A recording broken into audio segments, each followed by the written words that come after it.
लय भूक लागली अगं. काय खायला मिळेल का? कोणास ठाऊक. माझा ह्या टायमाला सगळा स्वयंपाक झालेला असायचा. आता काय बाई? जयश्री, 2च मिनिटं थांबा. हे एवढं आवरते आणि मग घेते स्वयंपाक कराय. म्हणजे अजून करायचंच आहे वे. जेडे, अजून 1 तासभर तरी तुला काही मिळत नाही बघ. हा, ते आज जरा उशीरच झाला म्हणा. ते काय झालं, मामा म्हणले कारखान्यातच जेवणार आहेत, तर डबा नव्हता म्हणून मी जरा हे. म्हणजे मामांचा डबा असल तवा स्वयंपाक लवकर आहे का नाही? आम्ही कोण बाई? शीतल, अगं आपल्या घरात काही भाज्या आहेत का ग? म्हणजे लाल माठ नाही तर पालक नाही तर मेथी बिथी आहे का ग? नाही हो जीजी, खर तर मी कालच म्हणलं होतं पालक घालून धपाटी करावीत, पण होय बया, पावसामुळे काही पालेभाज्या मिळतच नाहीत बघ. आता तू तर त्याला काय करणार आहेस? काय झालं नाही मिळायला? मस्त सगळं मिळतंय, पण तिकडं भुईंजला आणि पाचवडला जायचं कोण? त्याच्या वाचनं राहिलंय. मग तू फेडरेशनच्या कामासाठी जातीस असतात तिकडं, मग तुला येताना भाज्या नाही काय होते? काय त्यात अवघड आहे का भाज्या आणायचं म्हणलं तर? होय बाई, भाज्या घेऊन ये म्हण, तेवढंच करत बसती. गाव काय म्हणल? फेडरेशनचे अध्यक्ष आहे का भाजीवाली आहे? फेडरेशनच्या अध्यक्षा भाज्या खात नाहीत का भाज्या आणत नाहीत? जीजी, मी आणते दुपारी जाऊन.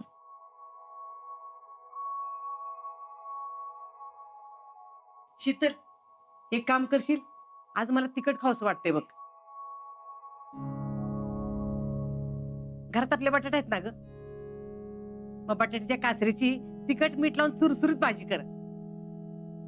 लवकर होती बघ, एका वापावर. बघितल्यास का म्हातारीच्या फरमाईशी? काचऱ्या वय जीजी, मला नाही येत कराय,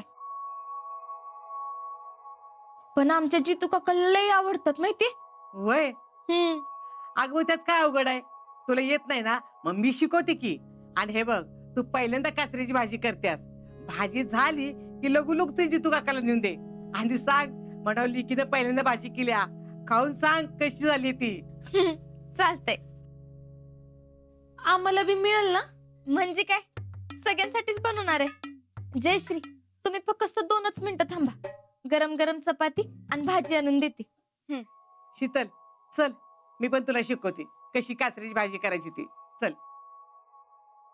रामकृष्ण हरी, वासुदेवा पांडुरंगा. गरम गरम चपाती आणि भाजी देते म्हणा. केवढं ते प्रेम नाचुनीवर. मला असं कधी करताना कधी पुढे येऊन म्हणली नाही की तुला शिकवते का काय मदतीला येते म्हणून. हिचं करताना बरं जोर येतो हिला. तूच बघ, आज भाजी माहेरात नेऊन द्यायला लागली, उद्या सगळ्यांचा डबा बी नेऊन देईल. नाहीतर काय. अगं ती पवारांची काय निर्लज्जच आहेत. आयतं खायला मिळतंय म्हणल्यावर काय आणि म्हणतील, चुल बी पेटवायची नाहीत.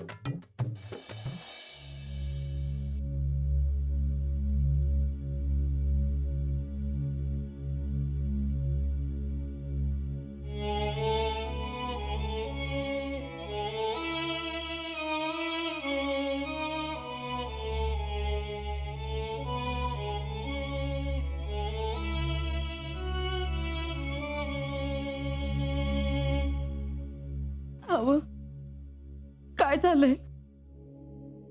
काय? तुमचं असंच असतंय बघा, सगळ्यांना समजून घ्यायच्या नादात तुम्ही स्वतःच पुढत बसता. आता जप्तीचं वजन बी किती दिवस मनावर वागवलंय काय माहिती. अहो, काय झालंय? उषा, अगं माझ्या हाताने ही चूल काढवा ना बघ. लहान असताना या चुलीवर आमची आई आम्हाला भाकऱ्या करून खायला घालायची बघ. मी, आप्पा, जितू.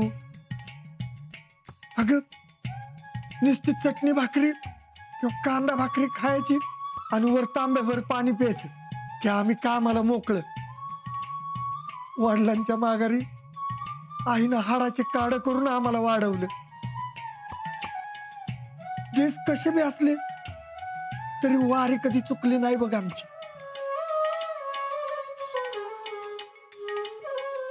सुरुवातीला नुसतं छोटस आमचं कोपट होत. मी कारखान्यावर नोकरीला लागलो. मग ही मागची खोली केली आणि नंतर शेतल झाल्यावर घर. पण ह्यो दिवस बघायला लागल असं कधी वाटलं नाही ग. हो. तुम्ही बसा बरं इथं, बसा. अहो, तुम्ही असं खचून कसं चालल? तुम्ही खचलात का सगळं घर खचल?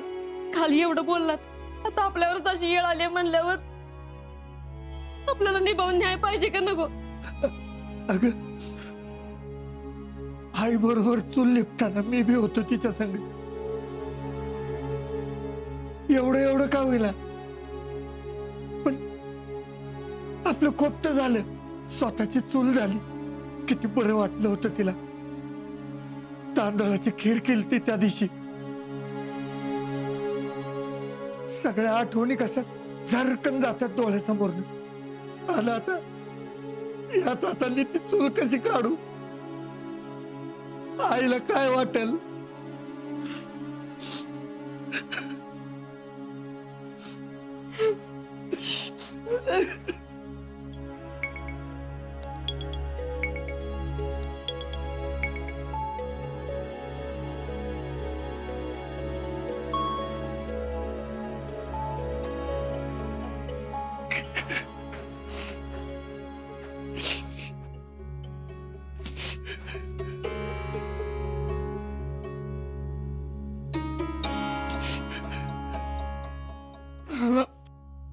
आप्पाला मला तुम्ही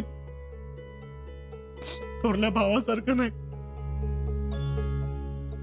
वडिलांसारखं सांभाळलं. या प्रसंगी स्वतः उपाशी राहून आम्हाला पोटभर खायला घातलं.